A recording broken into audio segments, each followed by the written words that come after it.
Hello Internet, I'm me, and this is Kamen Rider Wizard Episode 4 and Gobusters Episode 31 review. And yes, once again, I will be actually reviewing Gobusters first, then Kamen Rider Wizard. So, if you guys are actually complaining about me doing this, please put it in the comment section instead of putting a dislike on my videos, because if it's a dislike, I don't know what you don't like, so yeah. Anywho, sorry about the bad lighting, but this is what I have to work with now until I find my light. Well, let's talk about Gobusters Episode 31. Gobusters Episode 31 is really just the introduction of Space Sheriff Gavin. Because, well, there's a giant rhino monster that shoots at a robot lady in a forest.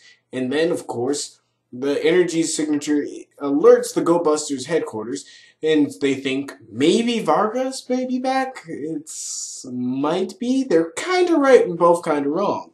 So they go out there, they fight the rhino. No, actually, no, they don't fight it. They just kind of knock it back and then pinch in, and then the rhino thing just kind of runs the hell away.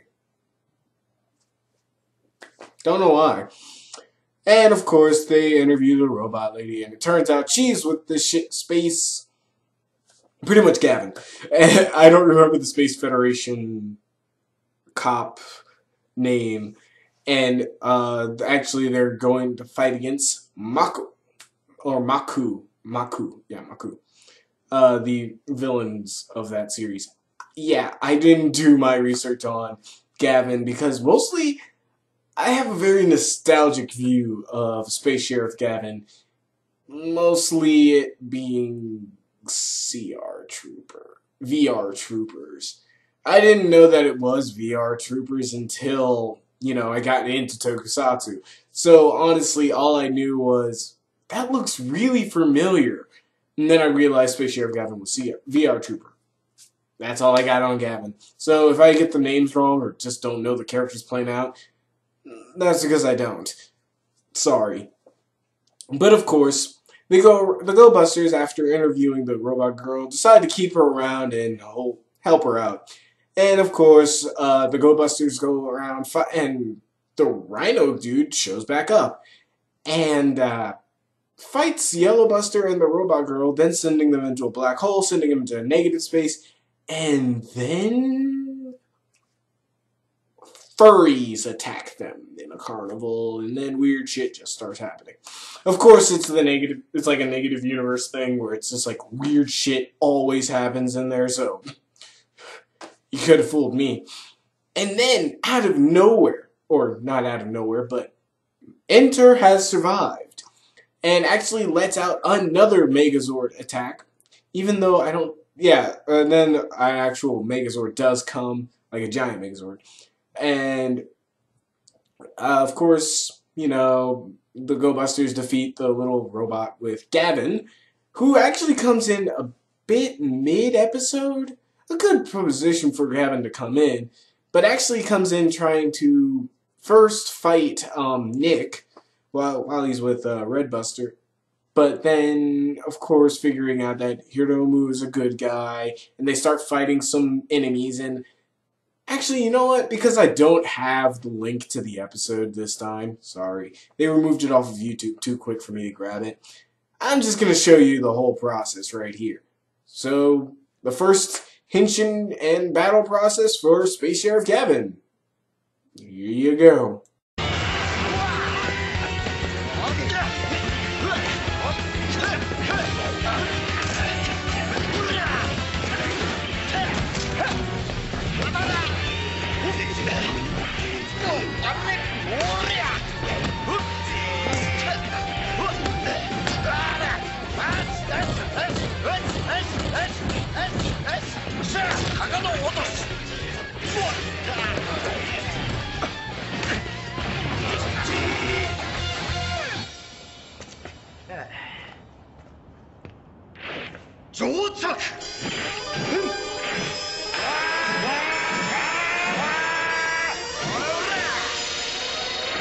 宇宙刑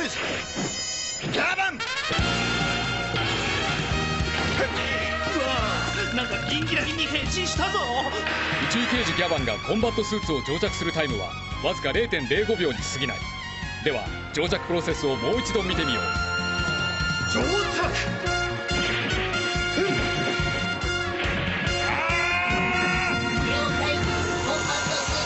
転送します。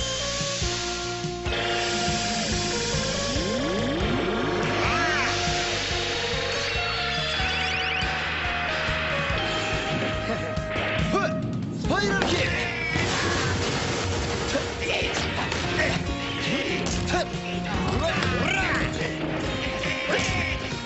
It's Morphin time! Let's open! 笑っちゃえ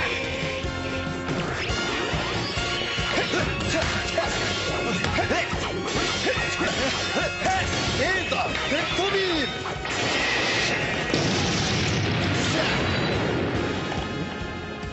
ムお前何者だ特命戦隊ゴーバスターズレッドバスターだおゴーバスターズギャバン Ah, yes, Space Hero Kamen. Beautiful, isn't he? Even though the costume really hasn't changed all that much, and when you see his bike, yeah, you don't want to see his bike. It looks stupid. I know it's the same, or supposedly the same Gavin bike from the original Space Sheriff Gavin, but honestly, no, it's outdated and stupid looking. And of course, Red Buster and of course Gavin team up together, defeat the monster of the week, and then of course Beat and Stag Buster destroy the giant robot, and they pretty much stick around with Gavin to hunt down that giant rhino because he went missing. And of course, at the end, Enter is actually looking at schematics and 3D imaging of that giant rhino just to figure out, who is he? And can I take his technology? And this actually makes it a lot more creepy and actually makes me think, whoa, Enter is not done yet. Honestly, this episode was all around awesome.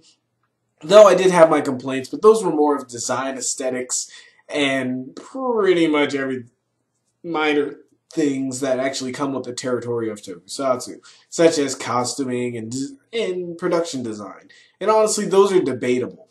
Mostly because I don't know a damn thing about Gavin, except for he's a space sheriff and his henshin process is Jujuk.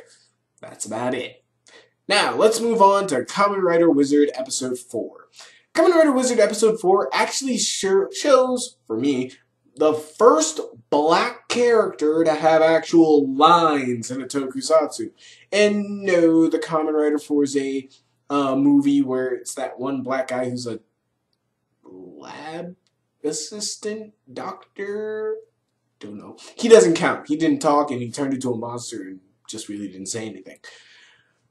But this guy is actually a very good actor. Honestly, I did happen to find a few racial slurs on certain websites about him, like, niggers in my Kamen Rider now? Come on!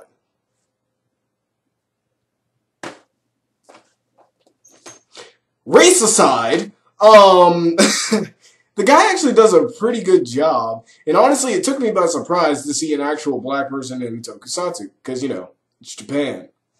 I didn't know black people were in Japan. Except for General. He's pretty awesome. But, of course, he's now the cat Phantom, but he is more of a real cat. Pretty much a useless pet, and just likes to sleep around and not actually do anything. And pretty much when Medusa comes around saying, hey, cat, go make a Phantom Force, he's like, later? And honestly, it's the first time I've ever seen a monster actually give up mid-fight to run away. And that was actually pretty hilarious to me. The mannerisms of the guy and how he acts, even when he's not a phantom, is actually pretty entertaining.